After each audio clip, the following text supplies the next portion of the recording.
A Theory of Human Motivation by Abraham Maslow, originally published in Psychological Review in 1943. 1. Introduction. In my previous paper, A Preface to Motivation Theory, various propositions were presented which would have to be included in any theory of human motivation that could lay claim to being definitive. These conclusions may be briefly summarized as follows. 1. The integrated wholeness of the organism must be one of the foundation stones of motivation theory. 2. The hunger drive, or any other psychological drive, was rejected as a centering point or model for a definitive theory of motivation. Any drive that is somatically based and localizable was shown to be atypical rather than typical in human motivation. 3. Such a theory should stress and center itself upon ultimate or basic goals rather than partial or superficial ones, upon ends rather than means to these ends. Such a stress would imply a more central place for unconscious rather than conscious motivations. 4. There are usually available various cultural paths to the same goal. Therefore, conscious, specific, local cultural desires are not as fundamental in motivation theory as the more basic, unconscious goals. 5. Any motivated behavior, either preparatory or consumatory, must be understood to be a channel through which many basic needs may be simultaneously expressed or satisfied. Typically, an act has more than one motivation. 6. Practically all organismic states are to be understood as motivated and as motivating. 7. Human needs arrange themselves in hierarchies of prepotency. That is to say, the appearance of one need usually rests on the prior satisfaction of another, more prepotent need. Man is perpetually wanting animal. Also, no need or drive can be treated as if it were isolated or discrete. Every drive is related to the state of satisfaction or dissatisfaction of other drives. 8. Lists of drives will get us nowhere for various theoretical and practical reasons. Furthermore, any classification of motivations must deal with the problems of levels of specificity or generalization of the motives to be classified. 9. Classifications of motivations must be based upon goals rather than upon instigating drives or motivated behavior. 10. Motivation theory should be human-centered rather than animal-centered. 11. The situation or the field in which the organism reacts must be taken into account, but the field alone can rarely serve as an exclusive explanation for behavior. Furthermore, the field itself must be interpreted in terms of the organism. Field theory cannot be a substitute for motivation theory. 12. Not only the integration of the organism must be taken into account, but also the possibility of isolated, specific, partial, or segmental reactions. It has since become necessary to add to these another affirmation. 13. Motivation theory is not synonymous with behavior theory. The motivations are only one class of determinants of behavior. While behavior is almost always motivated, it is also almost always biologically, culturally, and situationally determined as well. The present paper is an attempt to formulate a positive theory of motivation which will satisfy these theoretical demands and at the same time conform to the known facts, clinical and observational as well as experimental. It derives most directly, however, from clinical experience. This theory is, I think, in the functionalist tradition of James and Dewey, and is fused with the holism of Wertheimer, Goldstein, and Gestalt psychology, and with the dynamicism of Freud and Adler. This fusion or synthesis may arbitrarily be called a general dynamic theory. It is far easier to perceive and criticize the aspects in motivation theory than to remedy them. Mostly this is because of the very serious lack of sound data in this area. I conceive this lack of sound facts to be due primarily to the absence of a valid theory of motivation. The present theory, then, must be considered to be a suggested program or framework for future research, and must stand or fall not so much on facts available or evidence presented, as upon researches to be done. Researches suggested perhaps by the questions raised in this paper. 2. The basic needs. Physiological needs, the needs that are usually taken as the starting point for motivation theory, are the so-called physiological drives. Two recent lines of research make it necessary to revise our customary notions about these needs. First, the development of the concept of homeostasis, and second, the finding that appetites, preferential choices among foods, are a fairly efficient indication of actual needs or lacks in the body. Homeostasis refers to the body's automatic efforts to maintain a constant, normal state of the bloodstream. Cannon has described this process for the water content of the blood, salt content, sugar content, protein content, fat content, calcium content, oxygen content, constant hydrogen ion level, acid-base balance, and constant temperature of the blood. Obviously, this list can be extended to include other minerals, the hormones, vitamins, etc. Young, in a recent article, has summarized the work on appetite in its relation to body needs. If the body lacks some chemical, the individual will tend to develop a specific appetite or partial hunger for that food element. Thus, it seems impossible, as well as useless, to make any list of fundamental physiological needs, for they can come to almost any number one might wish, depending on the degree of specificity of description. We cannot identify all physiological needs as homeostatic. That sexual desire, sleepiness, sheer activity, and maternal behavior in animals are homeostatic has not yet been demonstrated. Furthermore, this list would not include the various sensory pleasures, tastes, smells, tickling, stroking, which are probably physiological, and which may become the goals of motivated behavior. In a previous paper, it has been pointed out that these physiological drives or needs are to be considered unusual rather than typical because they are isolable and because they are localizable somatically. That is to say, they're relatively independent of each other, of other motivations of the organism as a whole, and secondly, in many cases, it's possible to demonstrate a localized, underlying somatic base for the drive. This is true less generally than has been thought. Exceptions are fatigue, sleepiness, maternal responses. But it is still true in the classic instances of hunger, sex, and thirst. It should be pointed out again that any of the physiological needs and the consumatory behavior involved with them serve as channels for all sorts of other needs as well.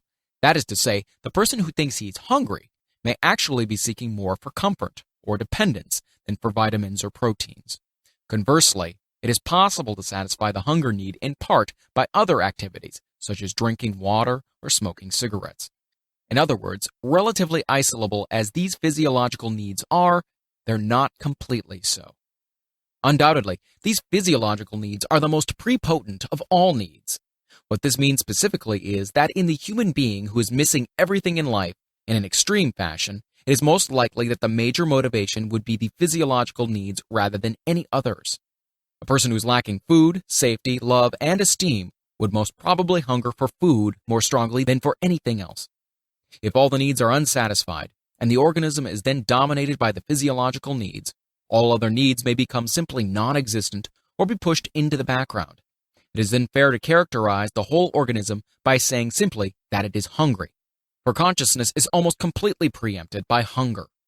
All capacities are put into the service of hunger satisfaction, and the organization of these capacities is almost entirely determined by the one purpose of satisfying hunger.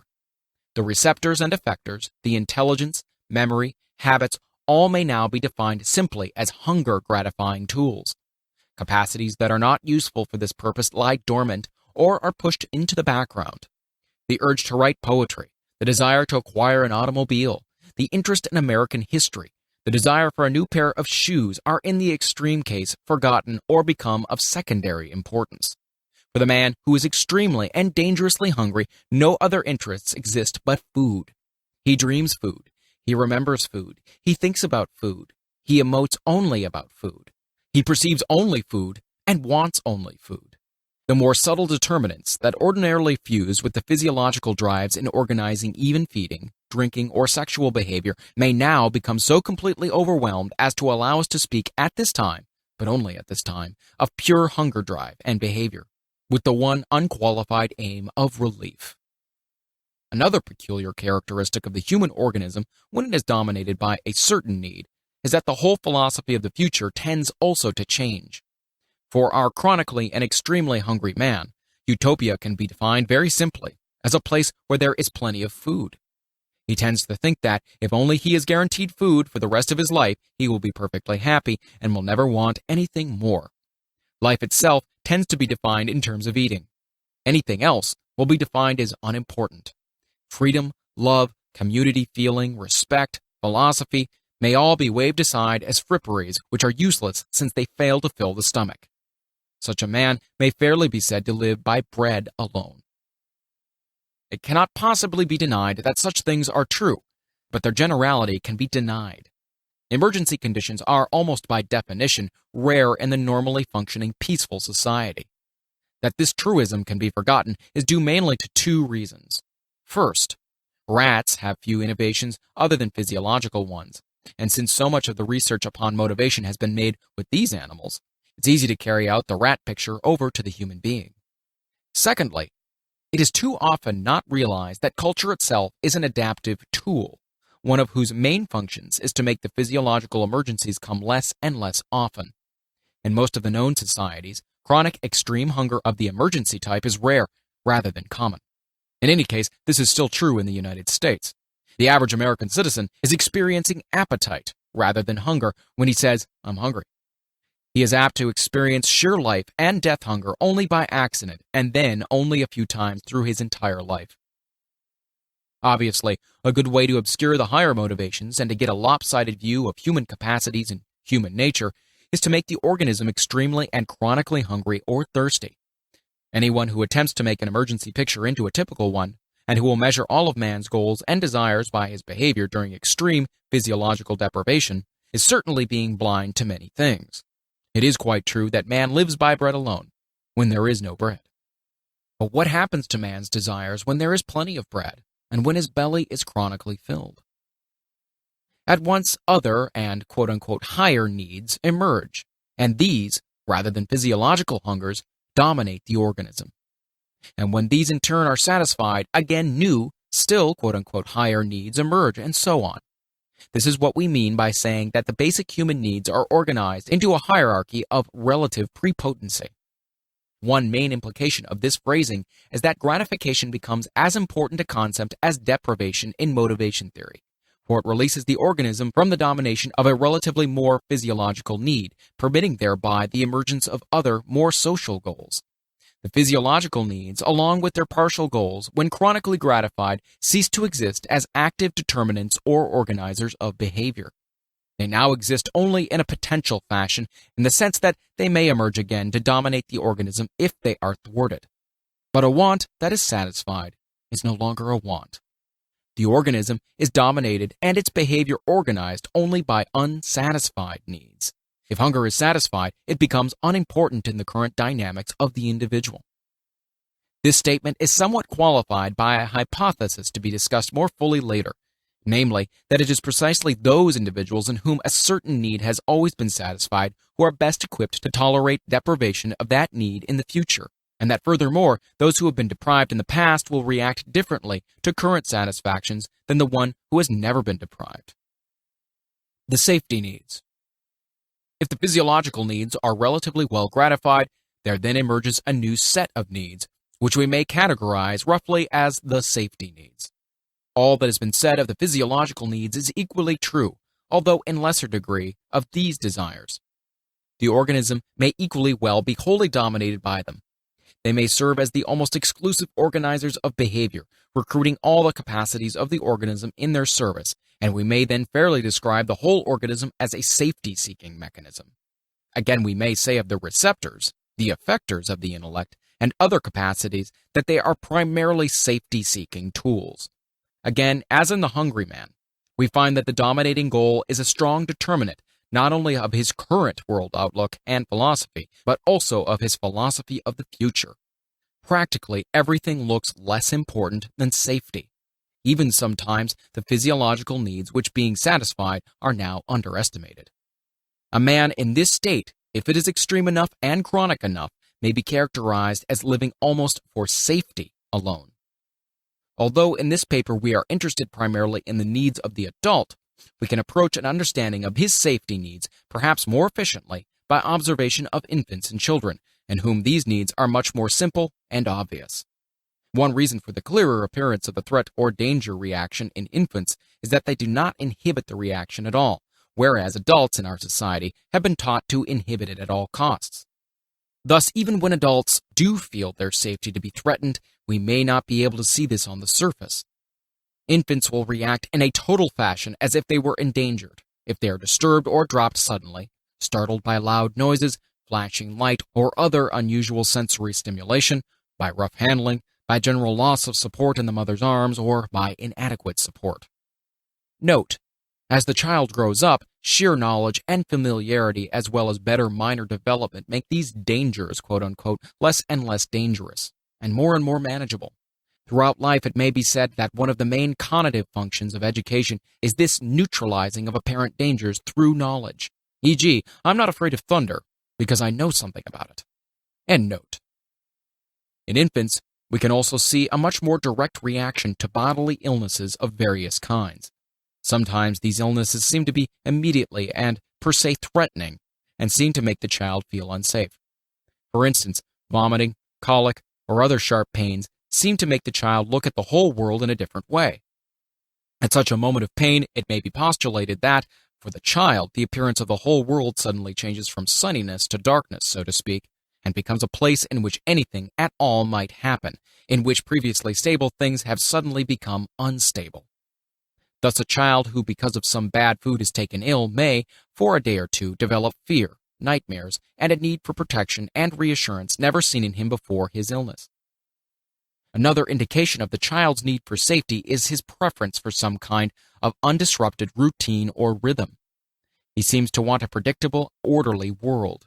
For instance, injustice, unfairness, or inconsistency in the parents seems to make a child feel anxious and unsafe. This attitude may not be so much because of the injustice per se or any particular pains involved, but rather because this treatment threatens to make the world look unreliable or unsafe or unpredictable. Young children seem to thrive better under a system which has at least a skeletal outline of rigidity, in which there's a schedule of a kind, some sort of routine, something that can be counted upon, not only for the present, but also far into the future. Perhaps one could express this more accurately by saying that the child needs an organized world rather than an unorganized or unstructured one. The central role of the parents and the normal family setup are indisputable. Quarreling, physical assault, separation, divorce, or death within the family may be particularly terrifying. Also, parental outbursts of rage or threats of punishment directed to the child, calling him names, speaking to him harshly, shaking him, handling him roughly, or actual physical punishment sometimes elicit such total panic and terror in the child that we must assume more is involved than the physical pain alone. While it is true that in some children this terror may represent also a fear of loss of parental love, it can also occur in completely rejected children who seem to cling to the hating parents more for sheer safety and protection than because of hope of love.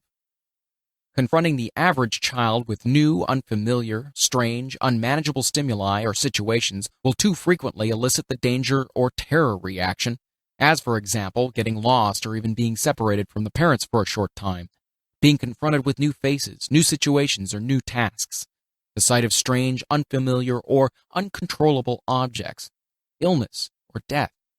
Particularly at such times, the child's frantic clinging to his parents is eloquent testimony to their role as protectors, quite apart from their roles as food givers and love givers.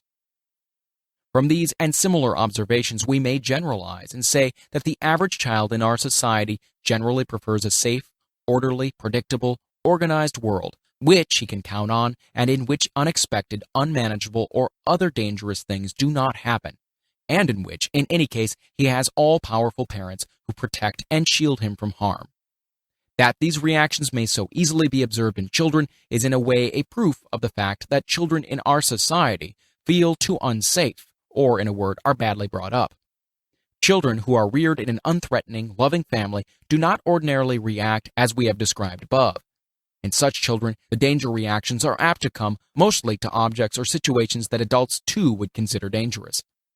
Note: a test battery, quote-unquote, for safety might be confronting the child with a small exploding firecracker or with a bewhiskered face, having the mother leave the room, putting him upon a high ladder, a hypodermic injection, having a mouse crawl up to him, etc. Of course, I cannot seriously recommend the deliberate use of such tests, for they might very well harm the child being tested. But these and similar situations come up by the score in the child's ordinary day-to-day living and may be observed. There's no reason why those stimuli should not be used with, for example, young chimpanzees. End note. A healthy, normal, fortunate child in our culture is largely satisfied in his safety needs. The peaceful, smoothly running, good society ordinarily makes its members feel safe enough from wild animals, extremes of temperature, criminals, assaults and murder, tyranny, etc. Therefore, in a very real sense, he no longer has any safety needs as active motivators. Just as a sated man no longer feels hungry, a safe man no longer feels endangered. If we wish to see these needs directly and clearly, we must turn to the neurotic or near-neurotic individuals, and to the economic and social underdogs. In between these extremes, we can perceive the expressions of safety needs only in such phenomena as, for instance, the common preference for a job with tenure and protection, the desire for a savings account, and for insurance of various kinds, medical, dental, unemployment, disability, old age, etc. Other broad aspects of the attempt to seek safety and stability in the world are seen in the very common preference for familiar rather than unfamiliar things, or for the known rather than the unknown. The tendency to have some religion or world philosophy that organizes the universe and the men in it into some sort of satisfactorily coherent, meaningful whole is also in part motivated by safety seeking. Here too we may list science and philosophy in general as partially motivated by the safety needs. We shall see later that there are also motivations to scientific, philosophical, or religious endeavor.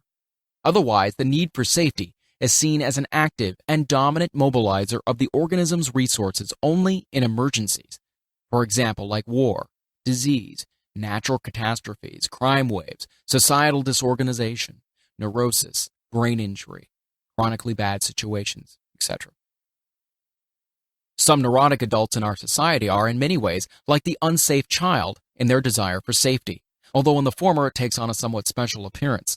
Their reaction is often to unknown psychological dangers in a world that is perceived to be hostile, overwhelming, and threatening. Such a person behaves as if a great catastrophe were almost always impending, i.e., he's usually responding as if to an emergency. His safety needs often find specific expression in a search for a protector or a stronger person on whom they may depend, or perhaps a Führer. The neurotic individual may be described in a slightly different way with some usefulness as a grown-up person who retains his childish attitudes towards the world.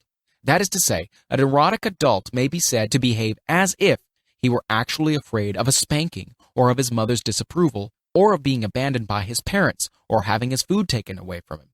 It is as if his childish attitudes of fear and threat reaction to a dangerous world had gone underground, and untouched by the growing up and learning processes, were now ready to be called out by any stimulus that would make a child feel endangered and threatened. Note: not all neurotic individuals feel unsafe.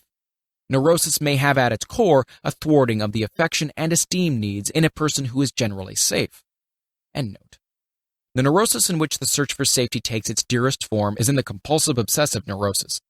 Compulsive obsessives try frantically to order and stabilize the world so that no unmanageable, unexpected, or unfamiliar dangers will ever appear. They hedge themselves about with all sorts of ceremonials, rules, and formulas so that every possible contingency may be provided for and so that no new contingencies may appear.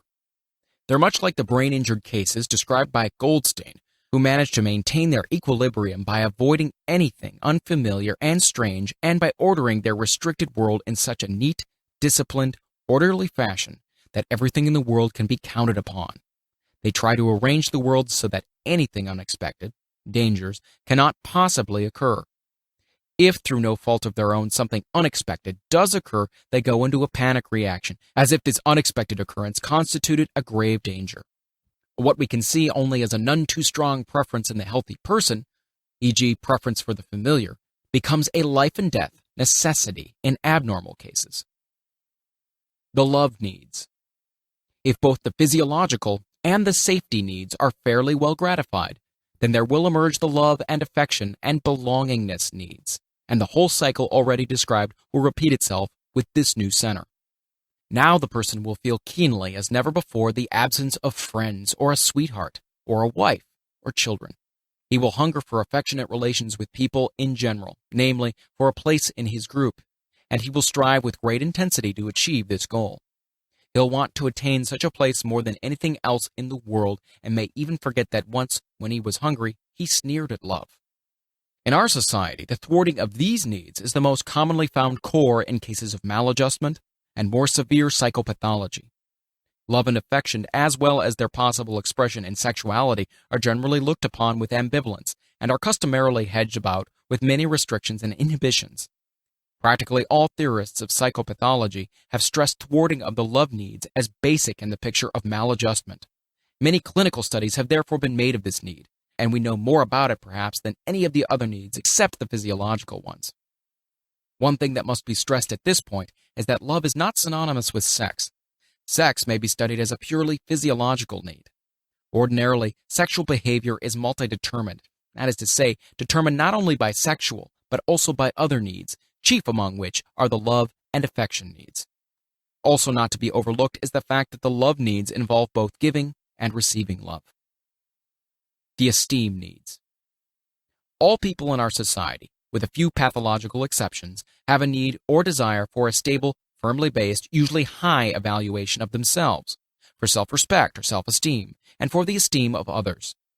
By firmly based self-esteem, we mean that which is soundly based upon real capacity, achievement, and respect from others.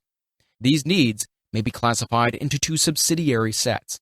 These are first, the desire for strength, for achievement, for adequacy, for confidence in the face of the world, and for independence and freedom. Note, whether or not this particular desire is universal, we don't know. The crucial question, especially important today, is, will men who are enslaved and dominated inevitably feel dissatisfied and rebellious? We may assume on that basis of commonly known clinical data that a man who has known true freedom, not paid for by giving up safety and security, but rather built on the basis of adequate safety and security, will not willingly or easily allow his freedom to be taken away from him. But we do not know that this is true for the person who was born into slavery. The events of the next decade will probably give us our answer. End note. Secondly, we have what we may call the desire for reputation or prestige, defining it as respect or esteem from other people, recognition, attention, importance, or appreciation. Note, perhaps the desire for prestige and respect from others is subsidiary to the desire for self-esteem or confidence in oneself. Observation of children seems to indicate that this is so, but clinical data gives no clear support for such a conclusion. End note. These needs have been relatively stressed by Alfred Adler and his followers, and have been relatively neglected by Freud and the psychoanalysts. More and more today, however, there is appearing widespread appreciation of their central importance.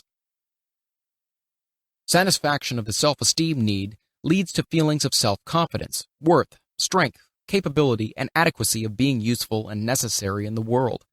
But thwarting of these needs produces feelings of inferiority, of weakness, and of helplessness.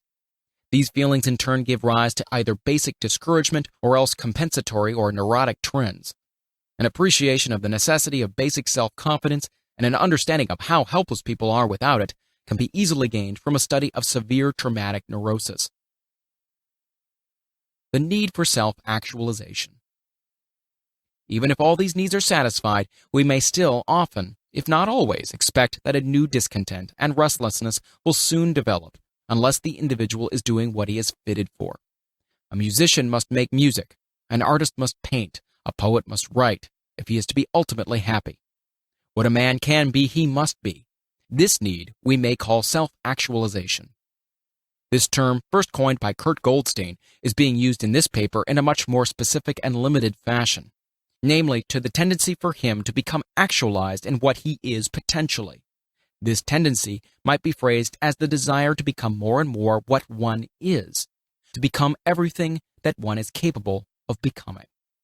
The specific form that these needs will take will, of course, vary greatly from person to person. In one individual, it may take the form of the desire to be an ideal mother.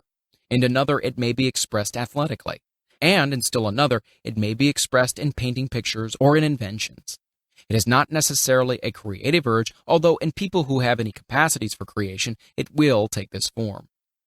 The clear emergence of these needs rests upon prior satisfaction of the physiological, safety, love, and esteem needs. We shall call people who are satisfied in these needs basically satisfied people, and it is from these we may expect the fullest and healthiest creativeness. Note: Clearly, creative behavior, like painting, is like any other behavior in having multiple determinants. It may be seen in innately creative people, whether they are satisfied or not, happy or unhappy, hungry or sated. Also, it's clear that creative activity may be compensatory, ameliorative, or purely economic. It's my impression, as yet unconfirmed, that it's possible to distinguish the artistic and intellectual products of basically satisfied people from those of basically unsatisfied people by inspection alone. In any case, here too we must distinguish in a dynamic fashion the overt behavior itself from its various motivations or purposes. Since, in our society, basically satisfied people are the exception, we do not know much about self-actualization, either experimentally or clinically. It remains a challenging problem for research. Endnote. The preconditions for the basic need satisfactions. There are certain conditions which are immediate prerequisites for the basic need satisfactions. Danger to these is reacted to almost as if it were a direct danger to the basic needs themselves. Such conditions as freedom to speak, freedom to do what one wishes so long as no harm is done to others, freedom to express oneself, freedom to investigate and seek for information, freedom to defend oneself, justice, fairness, honesty, orderliness in the group are examples of such preconditions for basic need satisfactions. Thwarting in these freedoms will be reacted to with a threat or emergency response. These conditions are not ends in themselves, but they're almost so since they're so closely related to the basic needs, which are apparently the only ends in themselves. These conditions are defended because without them the basic satisfactions are quite impossible, or at the very least, very severely endangered. If we remember that the cognitive capacities, perceptual, intellectual, learning, are a set of adjustive tools, which have, among other functions, that of satisfaction of our basic needs, then it is clear that any danger to them, any deprivation or blocking of their free use, must also be indirectly threatening to the basic needs themselves. Such a statement is a partial solution of the general problems of curiosity, the search for knowledge, truth, and wisdom, and the ever-persistent urge to solve the cosmic mysteries. We must therefore introduce another hypothesis and speak of degrees of closeness to the basic needs, for we have already pointed out that any conscious desires, partial goals, are more or less important as they are more or less close to the basic needs. The same statement may be made for various behavior acts. An act is psychologically important if it contributes directly to satisfaction of basic needs. The less directly it so contributes, or the weaker this contribution is, the less important this act must be conceived to be from the point of view of dynamic psychology. A similar statement may be made for the various defense or coping mechanisms. Some are very directly related to the protection or attainment of the basic needs. Others are only weakly and distantly related. Indeed, if we wished, we could speak of more basic and less basic defense mechanisms and then affirm that danger to the more basic defenses is more threatening than danger to the less basic defenses, always remembering that this is so only because of their relationship to the basic needs. The desire to know and to understand. So far, we've mentioned the cognitive needs only in passing.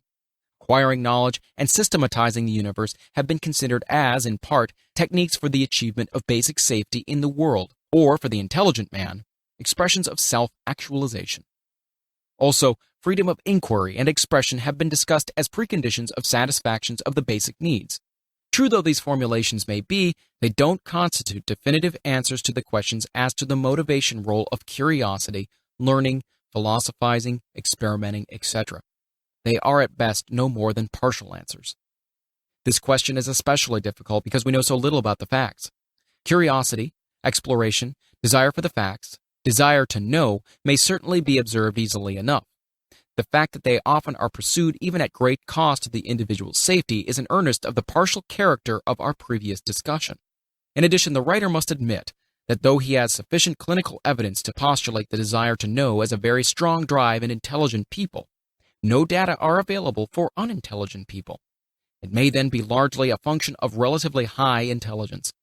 Rather tentatively then, and largely in the hope of stimulating discussion and research, we shall postulate a basic desire to know, to be aware of reality, to get the facts, to satisfy curiosity, or, as Wertheimer phrases it, to see, rather than to be blind. This postulation, however, is not enough. Even after we know, we are impelled to know more and more minutely and microscopically on the one hand, and on the other, more and more extensively in the direction of a world, philosophy, religion, etc. The facts that we acquire, if they are isolated or atomistic, inevitably get theorized about and either analyzed or organized or both. This process has been phrased by some as the search for meaning. We shall then postulate a desire to understand, to systematize, to organize, to analyze, to look for relations and meanings. Once these desires are accepted for discussion, we shall see that they too form themselves into a small hierarchy in which the desire to know is prepotent over the desire to understand. All the characteristics of a hierarchy of prepotency that we have described above seem to hold for this one as well.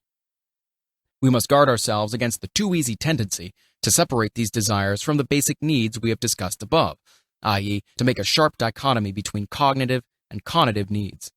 The desire to know and to understand are themselves conative, i.e., have a striving character, and are as much personality needs as the basic needs we have already discussed.